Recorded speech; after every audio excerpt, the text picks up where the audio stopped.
pourquoi le FLN tente de s'implanter? Parce que c'est une démarche totalisante, voire totalitaire. Donc il ne supporte pas d'avoir une autre force politique qui présente des aspects différents.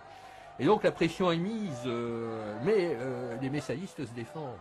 Et donc ça explique ces pointes du terrorisme en 57-58, qui est un terrorisme interne qui s'organise. Au départ, c'est assez, c'est le raid, à coups de bâton, etc. Puis ça va se sophistiquer avec la mise en place des appareils, ce qu'on appelle les appareils militaires, puisque dans chaque secteur FLN ou messaïste, on met en place des groupes de choc qui sont donc des gens qui sont sur la technique, enfin c'est des gens qui travaillent, etc. Et à qui on fixe une mission. Ils reçoivent les armes, ils vont accomplir la mission, ils redonnent les armes et bon, voilà. Le FLN est un rouleau compresseur. Tout ce qui peut le gêner, il le tue. À cause du pouvoir, uniquement. Ils s'en foutent, Chab el Jazaïr, ni à droite ni à gauche. Voilà. Vu que je passe, il faut que je fasse le passage.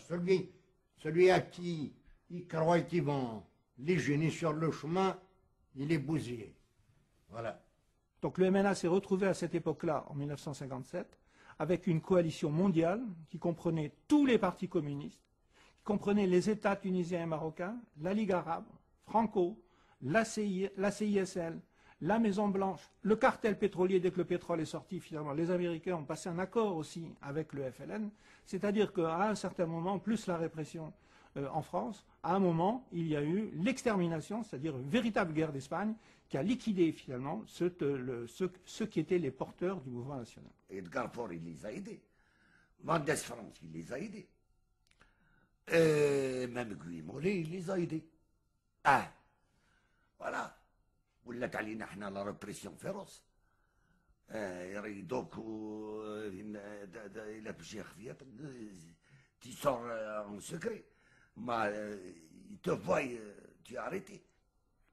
Sur la nuit, pour écrire sur les murs, vive le PPA, vive le mouvement national algérien, vive l'Algérie libre, démocratique, vive l'autodétermination.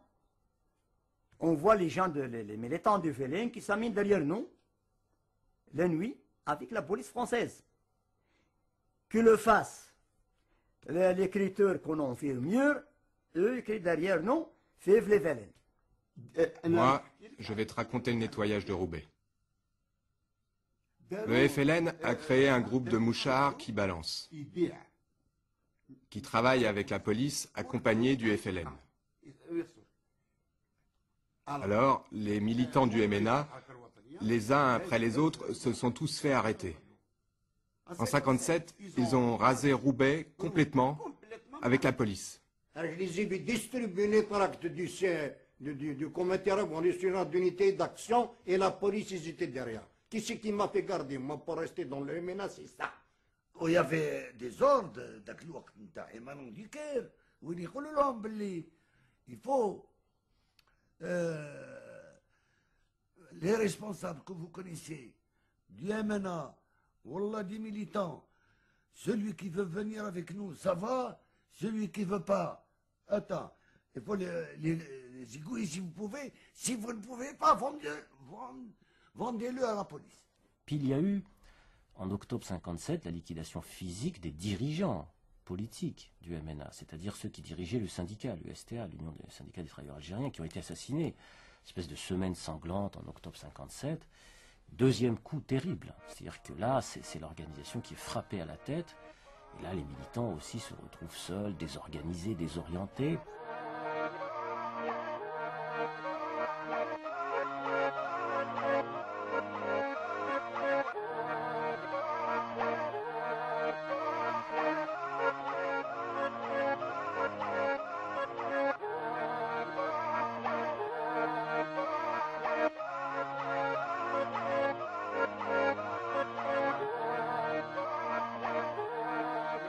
Dans les usines, au fur et à mesure qu'on formait des cadres, par exemple, eh bien, immédiatement, ils étaient assassinés. Ils étaient assassinés, c'est-à-dire il y a un truc sélectif.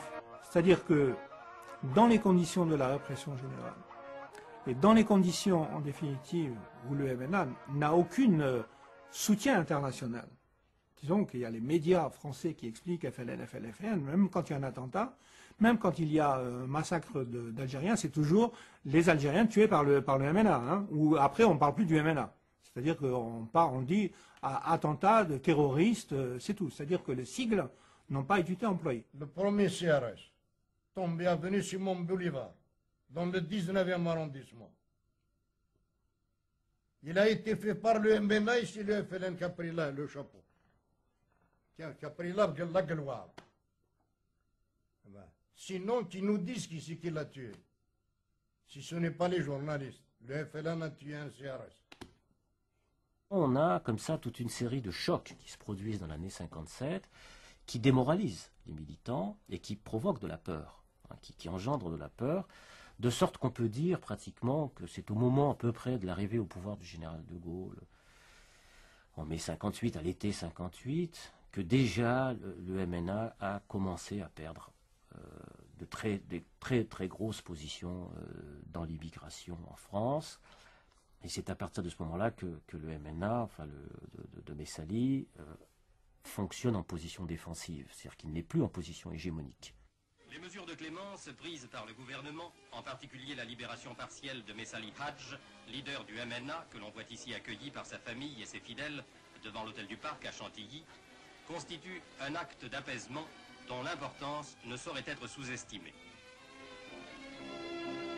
Elle n'a sans doute pas échappé aux partisans de Messali Hadj, qui ont pu librement, à quelques kilomètres de Paris, fêter la venue de leur chef. À partir de 1958-59, la donne a changé. Je veux dire, le FLN a été reconnu au plan international comme interlocuteur par l'ONU, par l'Union soviétique, etc.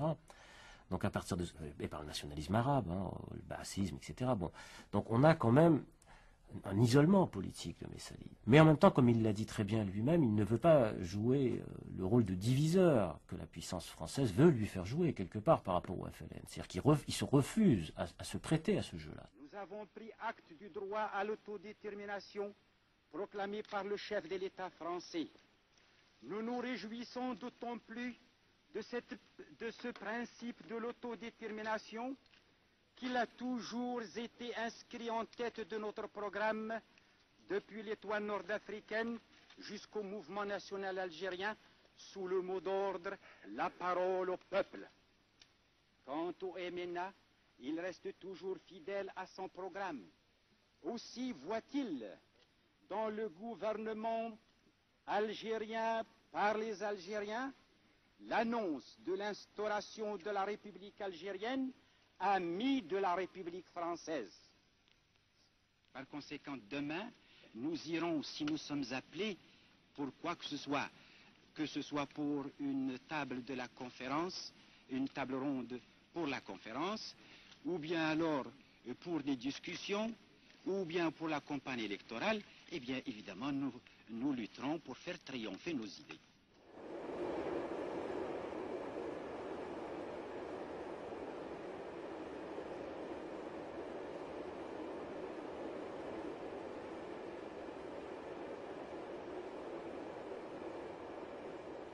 Et dans l'année, pratiquement l'année 61, on peut presque dire que le MNA n'existe plus que dans certaines régions de France. Hein.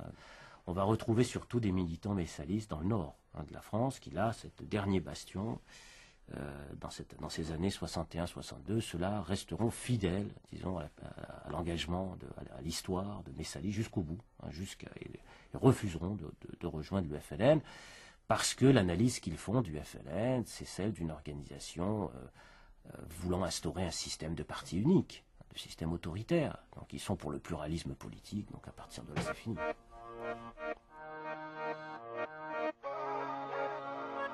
Longtemps j'ai cru au mythe d'un peuple unanime, rangé derrière le seul FLN, et engagé dans une lutte contre l'oppresseur colonial. La vérité était tout autre. La vérité était difficilement avouable à la génération suivante. Ironie de l'histoire, dans ce depuis plus de 40 ans, côte à côte, militants FLN et MNA.